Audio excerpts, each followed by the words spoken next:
Ikaw naman, Eds, tutuloy mo ba o ano? Hindi man ako mahinto. Erica, sa 100%, ilang percent na yung chance niya? Ay, grabe.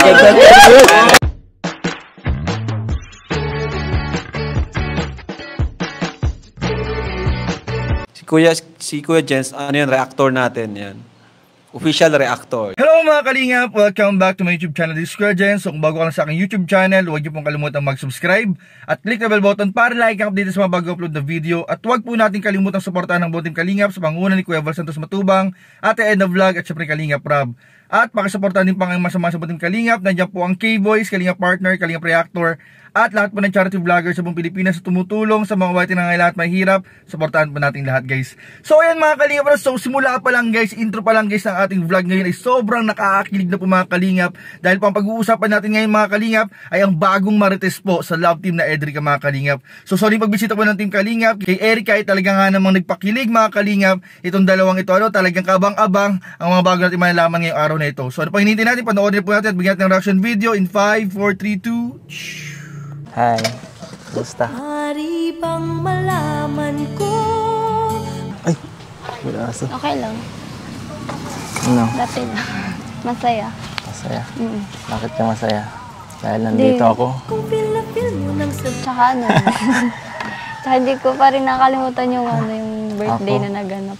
Kala ko ako. Pihin sana. Tsaka yung talent mo dun, gawin. Ay sabihin na ito. Kahit ako, di ko makalimutan yun. Sobrang ang ganda dun eh.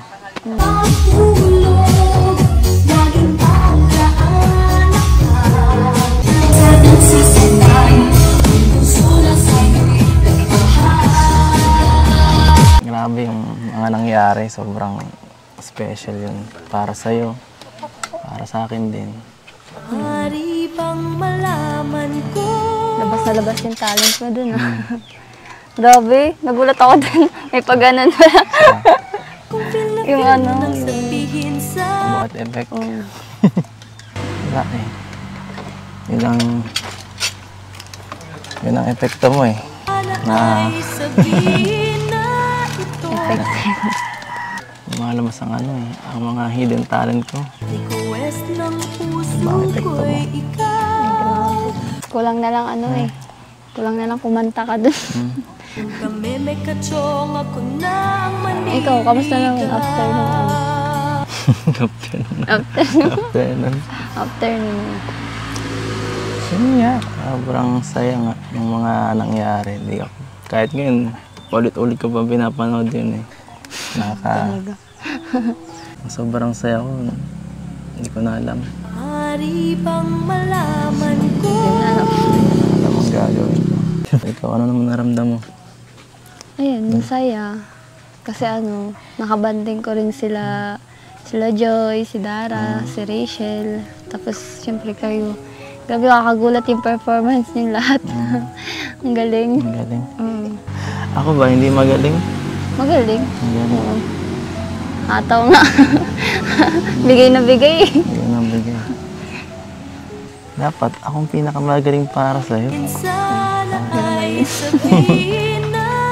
Grabe mga Kalingap, talaga nga naman lalong nakakakilig po habang tumatagal ang love team po na Edrica. Kung saan po napansin ko mga Kalingap na si Kalingap Edo habang tumatagal din po ay mas lalong lumalakas yung loob at lumalakas po yung mga pick-up line o yung mga hugot talaga ni Kalingap Edo mga Kalingap. Kung saan may kita po natin talaga yung kanyang pagpupursige ng panliligaw dito kay Erica mga Kalingap. At talagang napansin ko mga Kalingap sa kanilang dalawa magkahawig po talaga itong dalawa, ito si Erica at si Edo. Kaya sabi raw po ng iba at sabi ng ibang matatanda na pag magkahawig daw po magkamuka ang dalawang magsing irog, ay malaki po ang porsyento na magkatuluyan po sila. So sana po sa mga gusto mo magkatuluyan si Edo at si Erica, ay sana po kung talagang sila ang tinadhana ng Panginoon, ay sana po maghanap po sa kanilang dalawa yung inaasam-asam ng mga fans and supporters po ng Edrica. So tara mga Kalingap, tinapuan natin ibang nakakakilig na eksena sa kanilang dalawa.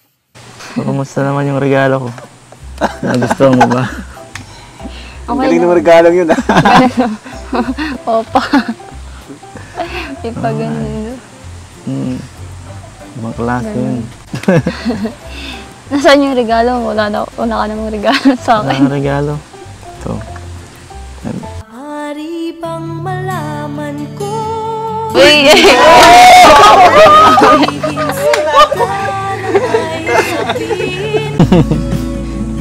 Galing ah. Alam mo, nakatipid ka dun sa regalo. Ikaw naman, Eds, ano pa yung plano mo sa panliligaw mo kay Erica? May mga gagawin ka ba na pinaplano o ano ba? Tutuloy mo ba o ano? Oo, parang ganun pa din naman. Hindi man ako mahinto. Ayun, wala po yung script mga kalingap. Erica, sa 100%, ilang percent na yung chance niya? Ay, grabe. Hindi mo kasagot Sa 100%, ilang percent na yung chance? Sa ngayon, ilang percent na yung chance na Edo na sagutin mo? Sila ka kasi ni Dad. Siyempre, di ba, ang 75, pasado na yun, di ba? 75. 50, bagsak pa, pero 50-50 na. Pero kung 100, ibig sabihin, sinagot na. 100. Ano, sa tingin mo, ilang percent na yung yung panliligaw niya? Hindi ko po alam. Hindi mo pa alam? Hindi ko po. 200. Sa 10% siguro po 5. 5! 10% pa yun. Ang baba. Tanggal niya lang kuya na isang zero para hindi halata. Ibig sabihin, 100% na yun. ibig sabihin, hard to get to si Erica kasi Harapan ako nito.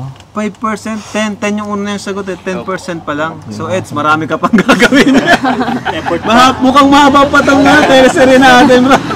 So grabe mga kalingap, talaga nga naman nakakakilig ang bawat eksena sa love team po na Edrica. Sa una po, napanood po natin guys, na sinabi po ni Kalingap Edu na wala po siyang balak mga kalingap na itigil o huminto sa kanyang paniligaw na ginagawa dito kay Erica. Talaga namang ikinamangha at ikinakilig mga kalingap ng ating mga kasamahan sa K-Boys. At talagang kahit na sinong viewers po talaga ay mabibilib po dito sa nagawa ni Edu na pagpupursige po sa panliligaw kay Erica. At narinig din po natin mga kalingap, ito po yung trivia mga kalingap, ito po yung sagot ni Erica, yung pinaka-trivia. Kasi marami po nag-aakala mga kalingap na mababa raw po yung grades o yung points po, yung percentage po na binigay ni Erica. Pero kung maririnig po natin at kung papansinin po natin, aaralin po natin mga kalingap, yung percentage po na binigay ni Erica ay tama po yung sinabi ni Kuya Robin, binawasan lang po ng isang 0 yung 100 mga kalingap. So sabi ni Erica, kung 1 to 10, kung 10% daw, kasi parang akala niya parang 1 to 10, ay 5 daw, nasa 5 na daw sa out of 10, nasa 5 na raw, 5 points na raw. So, ibig sabihin, kung i-convert po natin sa percentage, so 100% mga kalingap, ay nasa 50% na po mga kalingap, itong si Edo, talagang, ang laki porsyento na ng mga kalingap, talagang malapit na sa pasang-awa, mga kalingap. So, ibig sabihin, tama si Kalingap, kulang pa ng, kailangan pa ng konting pagpupursige, kailangan pa ng konting push, at panliligaw, galingan ni Kalingap Edo sa panliligaw para mas lalong tumaas yung kanyang percentage ng pag-asa dito kay Erica mga kalingap. So talagang kabang-abang at nakakilig mga kalingap ang bawat sena at kalingap serye dito sa love team po ng Edrica mga kalingap. So wag po natin kalimutan na palaging tumutok sa mga vlog po ni Kalingap Rab at panoorin po natin ang bawat eksena ng kanilang love team. So yun lamang po mga kalingap, at ngayong araw po mga kalingap, ang ating promote po na ating kalingap partner ay walang iba kundi po si Maria Ligaya Vlogs mga kalingap. So ito po ang kanyang YouTube channel mga kalingap, supportahan po natin. Isa rin pong kalingap partner na may puso ng pagtulong at pagmamahal sa ating mga kababayang may hirap at nangangailangan. So supportahan po natin, bisitahin po natin ang kanyang YouTube channel at supportahan po natin ang kanyang mga ginagawang pagtulong. So yun lamang po mga kalingap, at maraming po salamat sa lahat. Don't forget to like, comment, share, and subscribe to this video. Maraming po salamat. God bless. Bye-bye.